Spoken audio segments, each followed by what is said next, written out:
Bueno, la siguiente composición, la siguiente pintura sería de Tintoretto, también de la misma línea de Tiziano, pero ya más avanzado al siglo XVI y con unas composiciones que ya reflejan un poco una crisis de los valores clásicos del siglo XV y siglo XVI. Tintoretto sería el inaugurador de una corriente que se ha llamado manierismo. Vamos a ver en qué consiste este manierismo, que es un renacimiento ya extremo.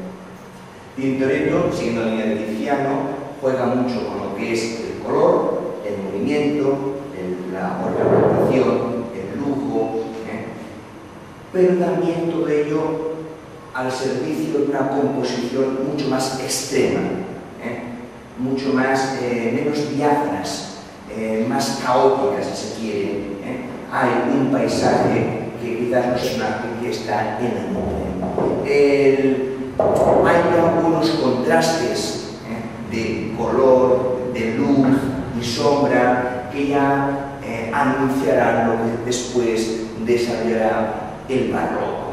Aquí la historia nos explica el encuentro entre Júpiter, el Zeus griego, Júpiter romano, que baja en una nube, fijaos ya el escorzo, la posición tan atrevida del Dios, que se presenta ante su amante Semele, ¿de acuerdo?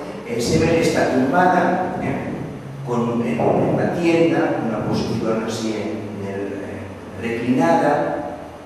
No es los personajes alegres de Tiziano o los personajes severos o melancólicos de Botticelli, un poco más fría, más alejada.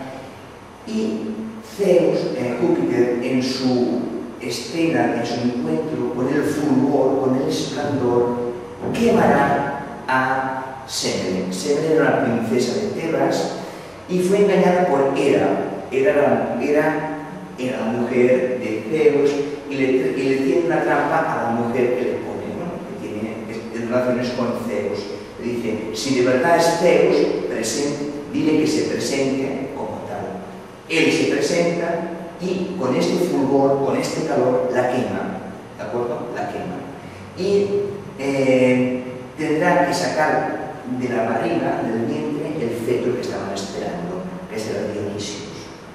Y él, entonces Zeus, se lo coserá en la pierna para disimularlo.